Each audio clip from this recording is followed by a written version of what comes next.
Dans ce chapitre, qui est ce qu'on appelle un chapitre d'algèbre bilinéaire, nous allons définir la notion de produit scalaire sur un espace vectoriel. Alors cette notion est vraiment fondamentale, elle va permettre de définir la notion d'orthogonalité et la notion de norme, c'est-à-dire qu'on va pouvoir mesurer la longueur d'un vecteur. Alors on va être vraiment dans un cadre beaucoup plus abstrait que ce que vous faites en physique ou en SI.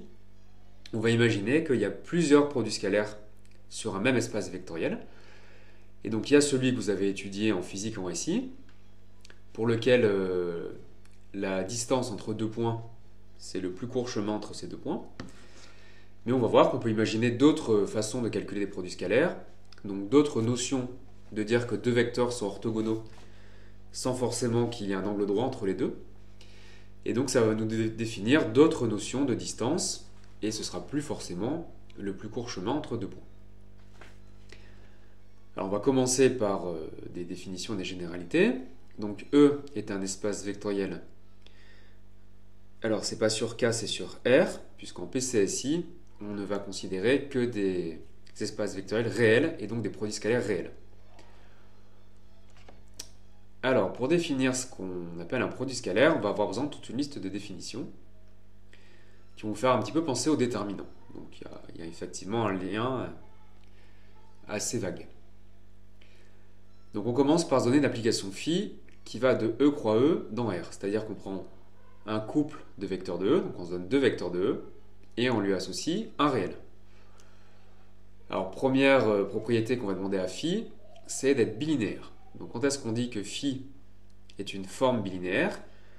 C'est quand il est linéaire à gauche, donc c'est linéaire par rapport à la première variable, et linéaire à droite, c'est en fait linéaire par rapport à la seconde variable.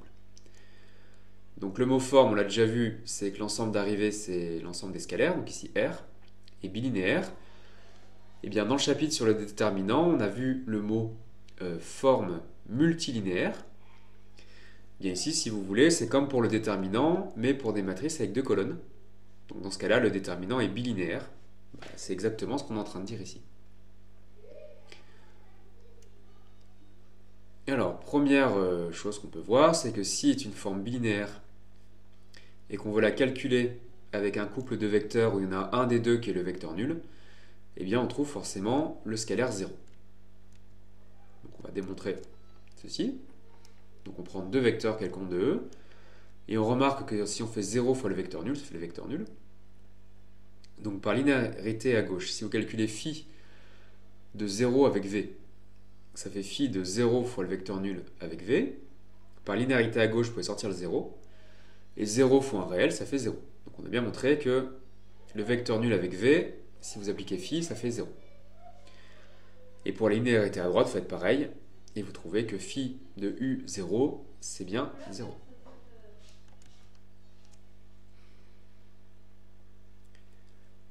Voilà. Alors, proposition suivante. On va voir qu'en dimension finie, si on se donne une base de E, eh bien on peut d'une certaine façon développer le calcul de phi de UV sur une base. Donc pour ça, on se donne U et V de vecteurs de E et on les décompose sur la base B. Donc les alpha i c'est les coordonnées de U et les bêta j c'est les coordonnées de V. Et donc on va voir que phi de UV, on l'obtient comme ça avec cette double somme. Alors ça veut dire que si vous connaissez les réels phi de EI EJ, eh bien vous êtes capable de calculer phi de UV pour n'importe quel vecteur U et V. Donc on pourrait même décider de représenter phi par une matrice qui contiendrait les réels phi de EI EJ. Mais ça, c'est pas au programme de PCSI. Alors ce qui va être important en fait, c'est le calcul que je vais faire pour faire apparaître cette double somme. Ce calcul, lui, va nous resservir. Donc on se suppose que les vecteurs E1 et En forment une base de E, donc E de dimension n. On prend U et V de vecteurs quelconques et on les décompose sur notre base. Alors donc si on calcule phi de UV, ça fait phi de la somme des alpha i EI, virgule, somme des bêta j EJ. Donc là on va y aller doucement. On commence par utiliser la linéarité à gauche. Ça fait somme des alpha i, phi de EI, somme des bêta j EJ. Et là, on va utiliser la linéarité à droite pour ce réel. Donc phi de EI, somme des bêta j e j, par linéarité à droite cette fois, ça fait somme par rapport à j des bêta j phi de ei e j. Et alors ça, vous le réinjectez au-dessus, ça donne phi de uv, ça fait somme des alpha i fois somme par rapport à j des bêta j phi de ei e j. Et donc alpha i, ici, vous pouvez le distribuer à l'intérieur, et on obtient ceci. Alors là, je vois qu'il y a une erreur, c'est alpha i, ici c'est bêta j phi de ei e j. Et donc, c'est la formule qu'on voulait démontrer. Donc en fait, il suffit d'utiliser successivement la linéarité à gauche et ensuite la linéarité à droite. Donc si on connaît les réels phi de ei e j, on voit qu'on est capable de calculer les réels phi de uv pour tout vecteur, ça on l'a déjà dit. Et alors le piège dans ce calcul, c'est si au départ, vous faites phi de la somme des alpha i e i et de la somme des bêta i e i. Parce que là,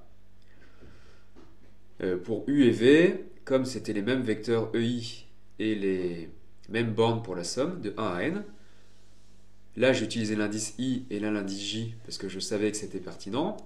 Donc on peut imaginer que si on va un peu vite, on peut mettre l'indice i ici et l'indice i ici. Ça ne pose pas de problème puisque là j est une variable muette, on aurait pu l'appeler i. Alors qu'est-ce qui se passe si vous faites ça? Donc là, il n'y a pas de problème. Vous êtes tenté d'appliquer la formule, donc vous sortez les deux sommes alpha i, bêta i. Sauf qu'ici, vous avez créé un non-sens, parce que vous avez deux sommes, donc une double somme, et vous avez mis le même indice. Donc par contre, cette formule n'a pas de sens. Donc qu'est-ce qu'il faut faire quand vous êtes dans cette situation? Eh bien, il y a un des deux indices qu'il faut penser à renommer. Donc ici, vous pouvez laisser i dans cette somme. Par contre, dans cette somme, vous choisissez une autre lettre que i. Donc comme c'est des variables muettes, ça ne change pas les formules. Et après, donc, vous pouvez appliquer le calcul qu'on a fait au-dessus et trouver cette formule et obtenir deux sommes où les indices ne s'appellent pas de la même façon. Donc je vous invite à aller voir le chapitre sur les sommes. Quand on a fait le produit de deux sommes, on a rencontré le même problème. Donc ça fait des petites révisions sur la notion d'indice dans une somme.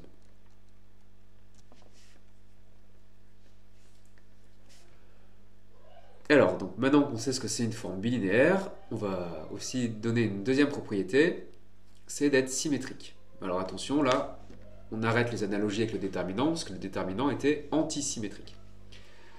Donc ici, on veut que phi soit une forme symétrique, ça veut dire que pour tout vecteur u et v, phi de uv, c'est phi de vu.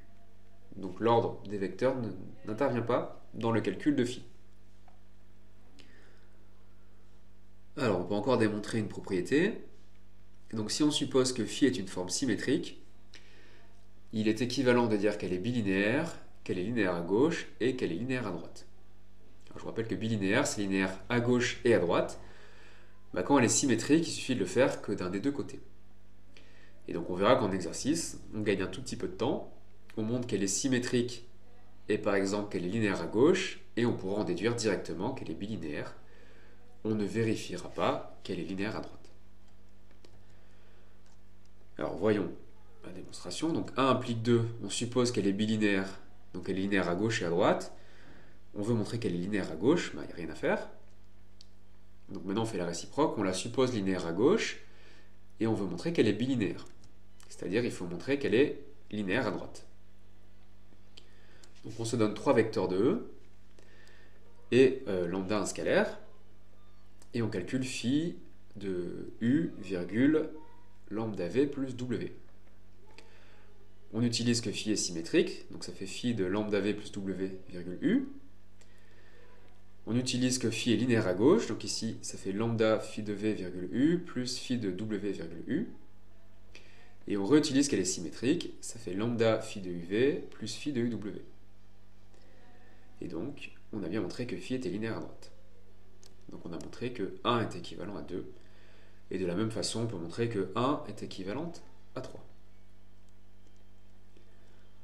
Voilà. Alors ensuite, nouvelle propriété, on demande que ce soit une forme positive. Alors là, attention au vocabulaire, il peut être trompeur, donc il ne faut pas juste se fier au vocabulaire, mais il faut apprendre les définitions.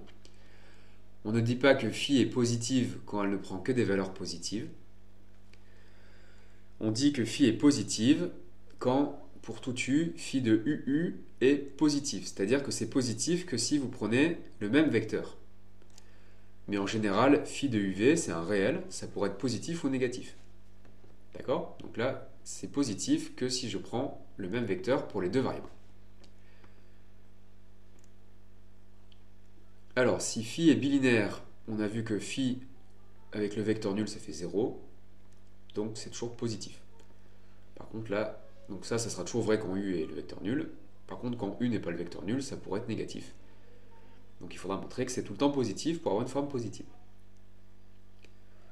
Et enfin, une dernière notion. Donc là encore, il faut se méfier du vocabulaire. Qu'est-ce que c'est une forme définie?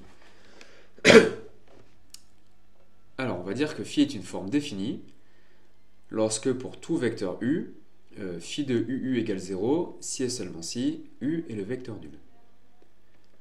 D'après ma remarque précédente ici, l'implication de droite à gauche, elle sera tout le temps vraie quand phi est bilinéaire.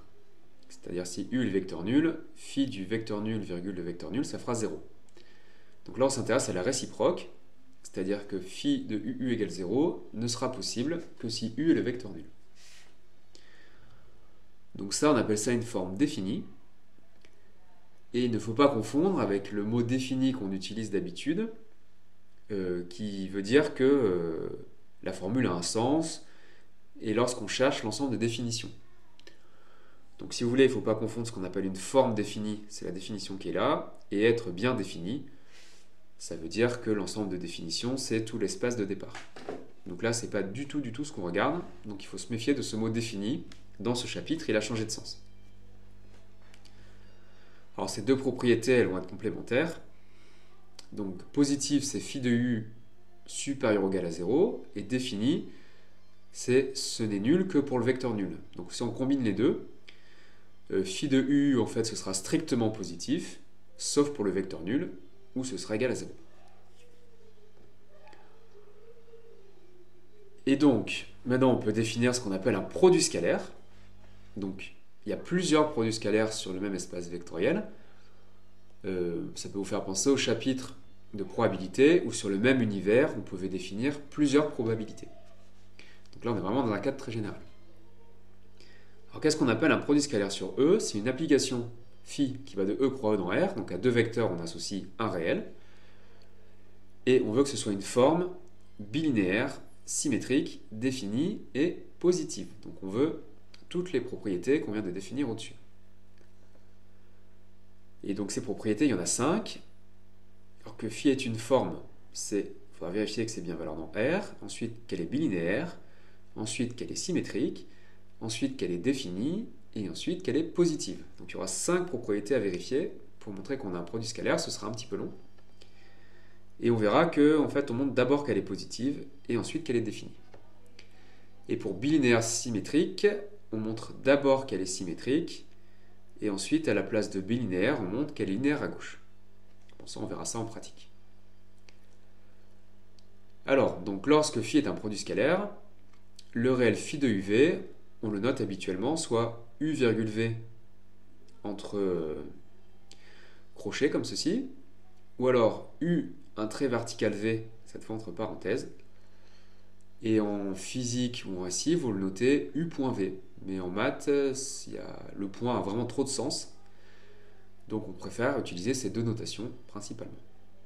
Alors ici, éventuellement, à la place de la barre verticale, on peut mettre une virgule aussi. On comprend bien ce que ça veut dire.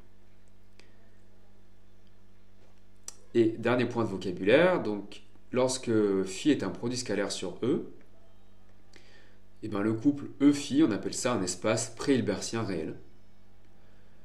Et si en plus E est de dimension finie, on appelle ça un espace euclidien. Donc un espace euclidien, c'est un espace vectoriel de dimension finie sur lequel on a défini un produit scalaire. Donc si vous voulez, ça donne accès, comme on va le voir dans la suite du chapitre, à une certaine géométrie sur E. On va pouvoir dire que des vecteurs sont orthogonaux et on va pouvoir calculer des distances. Donc c'est ça qui nous intéresse dans un espace euclidien.